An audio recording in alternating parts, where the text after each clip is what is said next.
in Europe and the U.S.? For me, Jeff very simply and kindly, and his Jeff and his wife Sandra just took me in to their house, and I lived with them for months and months and months, and then we went on the first tour together. And so for me, having had to deal with other things at the same time, once those things, are down the road and you drop into the tour, well, it's like you're home, and you feel at home, like where I can actually be me. Vegetarian food. What's that? that? Time. But I looked in the bin once and there was a McDonald's wrapper. Where did that come from? Tour in Europe. Death and Resurrection. That was his fault. It was it was a song. Amazingly, it was a song that was released in 1980 by a band called Killing Joke. Who were Didn't you play it to very, him and very he good. laughed? Huh? You played it to him and he laughed. I went, nice. Thanks. Yeah. Thank you very much. But I mean, it's such an intense song. It was a really important song for me. Like after I'd had my little stint with kind of a interesting addiction to painkillers, and coming off of those, kicking the opiates. I I remember sitting in a chair, this chair for about 5 days, listening to Death and Resurrection show. Death and Resurrection. I made the mistake of saying, do you want to do a blues album? And he went, no. No, anything but blues. You said no. I love the blues. I thought, oh dear, I I can't just say- trod in it. What am I going to do with the blues, man? That somebody else ain't done. I understand. Like, It was a metaphor for a more wider, genre album. Right. This is just a saying, do you want to make a blues album, Yeah, Although he took it the wrong way. he just no, because he was listening to things that were outside, really out. He's listening to everything, and both of us were listening to, everything from, like really obscure stuff like Napoleon Strickland, Key to the Bushes, and then we'd be listening to Bauhaus, or we'd be listening to Killing Joke. Or D'Antwoord. I made the mistake of saying, do you want to do a blues album? And he went, no. No. Is proud to present Jeff Beck and Johnny Depp in conversation with Stevie Van Zandt in the Underground Garage. Greetings, freaks, misfits, and outcasts. Little Steven here. Welcome to the Underground Garage and our exclusive conversation with two of our favorite people, Jeff Beck and Johnny Depp, as we celebrate their new album, 18.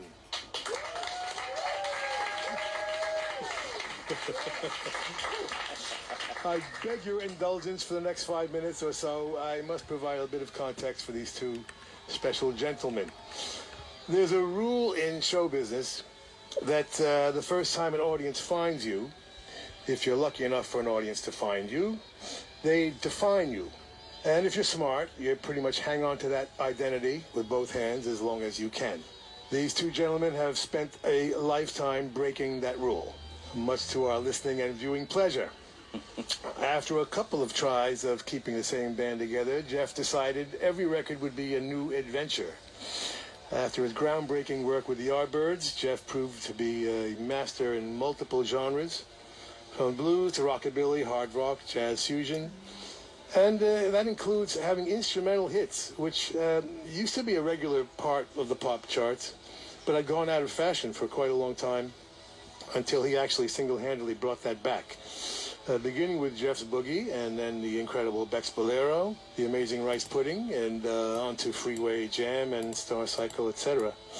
Along the way, he became known as not only one of the great guitar players of all time, but a guy you could depend on to turn you on to great singers and great collaborators. Beginning with his first solo band after he left the Yardbirds, which introduced us to a singer named Rod Stewart, the greatest singer any of us had ever heard. I tell the story in the book how our bass player came breathless into rehearsal with 16 magazine or whatever it was before Crawdaddy and Rolling Stone. And he says, look, Rod Stewart is white. And we said, get the fuck out of here. You know, no fucking way he's white. And we didn't believe he was white until we saw him live at the Fillmore East.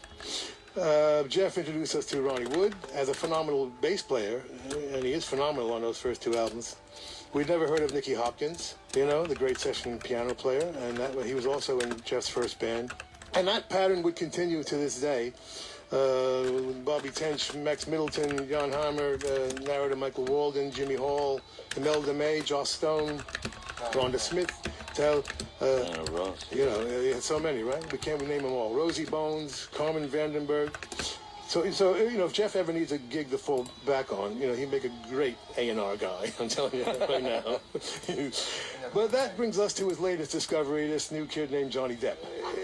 It may seem a bit odd at first until you realize that Johnny was a musician before he was an actor. Something I would personally recommend for anyone planning on doing both. See what I did there? Once he started acting, other than a few pirate movies, which he borrowed most of my clothes for, his roles would be as varied as Jeff's genre-jumping expertise. From Edward Scissorhands to constables and cops and Sleepy Hollow and Donnie Brasco, various gangsters, demon barbers, to Ed Wood, my personal favorite. You know, he took us to Wonderland and chocolate factories and introduced a whole new generation to the legendary real-life character of characters, Hunter S. Thompson. But lately he's been revisiting his roots and started the Hollywood Vampires with Alice Cooper and Joe Perry, and co-wrote most of their second album, Rise. So he's back into the music, and we are better for it. So Jeff, let's begin with how did you guys meet, and how did that turn into the new album? There was a knock on the dressing room door. So we got a German lady drummer, so I picked up her accent. And they said, the guy said that Johnny Depp's here. I went, oh, cool. I knew about the Pirates. I'd never seen the film. And I said, yeah, bring him in. Ding. It was, we just burst out laughing straight away. Like It was weird. What was it? Yeah. When was it? 16. It was In Japan. Tokyo, yeah. They were giving Jeff an award over there, and I needed friendship at that point because we'd been corralled into doing a horrible show. yeah. And there was supposed to be an all-star jam afterwards, and Jimmy Page was supposed to be there with a guitar, and he never even brought a guitar. But he brought the award. Yeah. Yeah. The Japanese were applauding like mad after I finished my 3 numbers, and they stopped before I walked off the stage in horror, because where was the jam? Nowhere, that's where. Oh, wow. So No one yet, so I had to sort of run out of the building. And I needed his friendship at that point. I was there in Japan for the Jeff thing, because Joe Perry from Aerosmith, ka-ting. That's what happens when you drop names. There's a loud noise. So Joe was there, and he asked me to play with him to open up for Jeff. So I said, yeah, sure, of course, and went there. And then after our gig, he goes, hey, come on, I want you to meet Jeff. You got to go say, you got to meet Jeff Beck. And I said, no, I'm all right. I'm okay. And I'd already met Paige. That was like already doing my head in. And then they wants me to meet Jeff, and I'm thinking, listen, it's Jeff Beck. The guy's like a walking mystery. You'd never know what he's gonna, which direction he's gonna. I mean, he's so unpredictable, and I think he's gonna go. Fuck's he bringing an actor in here for? Why's he bringing this actor guy? So I was really, I was not comfortable, pretty shy to begin with, and so he just, no, come on. So brings me into Jeff's room, shake hands, say hi. Jeff's got a Strat on him. We just started sort of, slowly talking, and then within about 7 minutes it turned into just Howling laughter. cackles, just sophomoric sense of humor. That. And then that's what, 6 years ago now, right? About then. And then for me, it's always great seeing a new Jeff Beck album of any kind, because I know you just hate the business with a passion, right? Right. So, how did that turn into an actual collaboration? Well, Johnny, you remember the moment where you decided I have to go and be with Jeffrey, didn't you? Yeah. Well, there was. I left wherever I was. You were filming in north of London somewhere, and you got fed up with looking at men with golf pants in the lobby of this hotel. So I showed up on Jeff's doorstep. He did. Made the way down. He drove straight. I saw this stretched limo go right past my house. I've got this little cottage as well as the big house. And I went, oh, he's just missed the entrance. So I went chasing after him. Which makes sense. And he was parked outside my gardener's cottage with a full Mohican in the back of this limo with his dark glasses. He's going, where does Jeff Beck live? She said, back there. Well, then suddenly I hear. Oh yeah, I thought I was doing the coolest thing. And so he pulls up in this silver. It's a 59 Corvette. 59 Corvette. And it was probably the worst car I could have taken. You hate those, don't you? No, I love them. So yeah, that was when I basically claimed squatters' rights. And you forgot to tell. I haven't left since. It's been 6 years, and that's I haven't not where left it began. It began when you found out I was staying at this hotel down the road from where you live, and I came up to dinner. Yeah. We were in L.A. After the thing that happened in Tokyo, and I had Jeff over for dinner. So a bunch of us got together, had dinner. Joe Perry and all that. Clang. Jeff Beck, clang. It was fantastic, really amazing. I just, And, he ended up playing like a bunch of guitars, and then we ended up on the, let's go. The theremin. He's got this house. We ended up on a theremin. It's furnished with all 40s, nothing later than 40s decor. And there's a theremin on a pod standing up there. For about 5 hours, I was trying to play Good Vibrations with it. We were like, it was like two hysterics, infant, tiny, drunk toddlers. This is exactly what it was like. We're giggling like school kids. Impossible, yeah. It's impossible.